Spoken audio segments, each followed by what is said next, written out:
සිය පාදවල ඇති වූ ආසාදන තත්ත්වයකට ප්‍රතිකාර ගන්න බද්දේගම දිස්ත්‍රික් රෝහලට ඇතුළත් කළ පුජ්‍යලයෙකුට දින 3ක් රෝහලේ ප්‍රතිකාර ලබා දී රෝගය උත්සන්න වීම හේතුවෙන් ගාල්ල කරාපිටිය ජාතික රෝහලට මාරු කරන්න රෝහල් බලධාරීන් කටයුතු කරලා තිබුණා.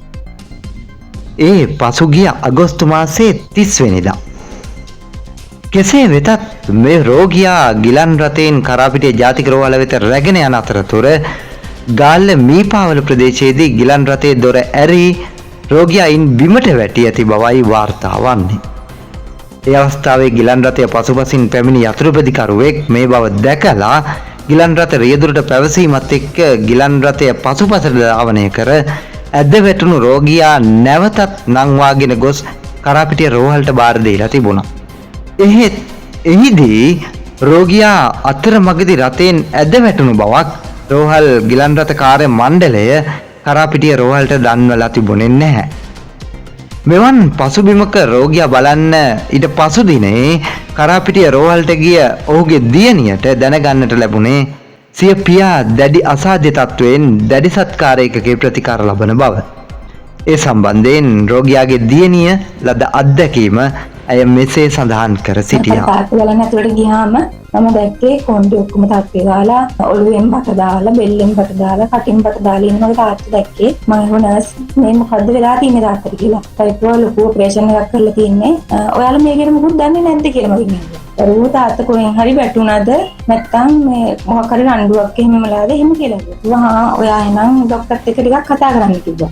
ડોක්ටර් තාත්තගේ මොළේ ඔපරේෂන් එක කරන්න කලින් ගත්ත ස්කෑන් මේක පෙන්වුවා මට. ඔයාලා පෙන්වුවා දරුවෝ වෙනම හැම දෙයක් කිව්වා වෙලා තියෙන්නේ කියලා. ඔයාගේ තාත්තගේ මොළේ චූටි ප්‍රමාණයක හොඳට තියෙන්නේ. අනිත් ඔක්කොටම ලේ බහැලා කිව්වා. මම ඒත් අහුවා ડોක්ටර් තාත්තට සිහිය නැද්ද කියලා. දරුවෝ මෙහෙමයි තාත්තගේ ලොකු ඔපරේෂන් එකක් කරලා තියෙන නිසා මොළයට හානි වෙලා තියෙන නිසා සිහිය එනවට කියන්න බෑ. අපි ටිකක් බලමු කියලා කිව්වා. ගාල්ල ජාතික රෝහලේ දැඩි සත්කාර ඒකකයේ දවස් 3ක් ප්‍රතිකාර ලැබූ මේ රෝගියා පසුව ජීවිතක්ෂයට පත්ව තිබුණා. මෙලෙස ජීවිතක්ෂයට පත් වුණේ බද්දේගම මීමැඩුම ප්‍රදේශයේ පදිංචි පුජ්‍යලෙක්. පාදවල ආසාදන තත්වයකට ප්‍රතිකාර ගන්න රෝහල්ගත වුණු සිය පියාට මොළයේ සහ උරහිසේ තුවාල සහිතව මිය දෙන්නට වූ කාරණාව කුමක්දැයි සිතාගත නොහැකිව පවුලේ ඥාතීන් දුක් වෙවි ඉන්න අතරේ රෝගියාගේ පවුලේ අයට මුහුණු පොතේ සංසරණය වුණු වීඩියෝවක් සැකසහිත කරුණු මතු කරන්නට වුණා. ඒ වීඩියෝ පළ කර පුජ්‍යලය සම්බන්ධ කර ගනිමින් තොරතුරු සොයා බලද්දී මේ වීඩියෝවේ දැක්වෙන ගිලන් රථයෙන් වැටුණු පුජ්‍යලයා සිය පියා බව තහවුරු කරගත් පවුලේ ඥාතීන් ඒ සම්බන්ධව පොලිසියට පැමිණිලි කරලා තිබුණා.